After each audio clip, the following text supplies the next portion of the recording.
Last element we're going to see is the mutual inductance. Inductance it should have been. What it is, let's see this element in more details. Two ports, four terminals. You could see that element here has got 1, 2, 3, 4. Up to now, all the elements has two terminals. This one has got four terminals. It also two ports. If the current going into a node is coming out of the another node, those two nodes becomes a port. So this two is a port because the current going into that port coming out of this node, two of them make a port. So for example, these two nodes is not a port because this current here is not the same as this current. So you can either call it as a two-terminal element or just two-port element. So the definition relation is not just one equation, but just two equations we've got here. What is this element? There's a ferrite core, and in that ferrite core, wounded wire. These are the wounded wires around a ferrite core. So what happens in this, if you consider this part only, so that means the primary part of this element, this is called the secondary part or secondary port, primary port. In the primary port, if you consider port alone, then this is the definition relation of an inductor. But it says here, there is another inductor here through a ferrite core. That means the current passing through this inductor is going to introduce an electromagnetic field. That electromagnetic field make a voltage on this port. That voltage is equal to this. So that's the voltage. So part of it is this, the other part is this coming from the other port, because this is other port current. But derivative of it multiplied with a constant then makes that voltage here, the summation of those two. What is M? M is related with the wounds of this and this inductors. Depends on that.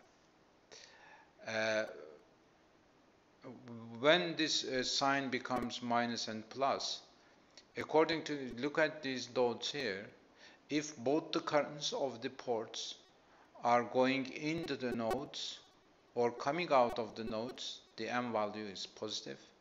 If one current going in while the other port's current coming out, then it is a negative value, that M. So the other equation is also true for the second port. So these two now makes the definition relation of mutual inductance. And what in practice this element is called transformer. Maybe you heard transformer rather than the mutual inductor. This is a transformer. A transformer included circuit is given here, just an example circuit. There is also, we call it ideal transformer. In the ideal transformer definition relations, you don't see any derivative at all. So if you consider the transformer, the ideal transformer rather than mutual inductance, then it becomes a resistive circuit. The relation becomes like that, definition relation becomes like that. When the small n is equal n2 minus n1, this is the wounds of these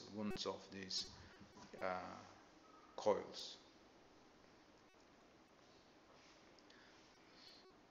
So where we use the transformers here, so this part of definition relation tells us so many things. So V2 is n times V1. So if n is positive, then that means the voltage that you're going to observe or at the output is going to be big, isn't it? If n positive. If n is smaller than 1, then that means the voltage is going to drop. Whatever the voltage here is going to be a less voltage here. So you can reduce the high voltages, the small voltages by using this element. On the streets, you might see some small buildings which has got those transformers in it. These transformers reduces the high voltage values to the small voltage values. That means transferring the high energy sources to small energy sources for the houses, because high energy sources coming from the uh, electric power uh, suppliers, that means Kaban or in some other ones, and the ones that we consume in houses as small energy sources. So this, we do this transformation through this transformer. So the last frame here is the outline of the elements that we see up to now. Let's go in there. We have seen independent sources. There is independent current source, independent voltage source. If it is current source, definition relation, current is known for the current source. For the voltage source, voltage is known. So if it, although it says current is known, the voltage is not known, because the voltage depends on the circuit that you connected to that independent current source. So it is similar for the independent voltage source as well. These independent sources are active elements. That means this gives you the power.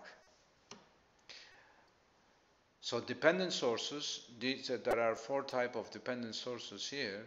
Dependent sources are active elements in general, and they are linear elements because that relation is linear, so they are linear elements. And resistor definition relation is this. It is a passive element, but it is a linear element. So if you consider now this definition, if you compare the definition relation of a resistor and the dependent sources, seems very similar to each other, not exactly. Because this voltage and current related to this same resistor element, but in here this voltage and current here do not belong to the same element. So that red ones here belongs to the dependent source, but the other variable is the variable related to another element within the circuit, not this dependent source element related values are. That's why the resistor definition relation, although it seems similar to the independent voltage source, they are different. So that differences makes this active-passive differentiation as well. Inductor definition relation is this. It's a passive element linear. Capacitor is also passive element and linear element. Op-amp, later on we are going to see it. Definition relation is this. It is an active element and it is a linear element. And mutual inductor we have just seen. This is a passive element and it is a linear element. This is the summation of all the elements that we have seen up to now. So that's the end of the last video we observed today.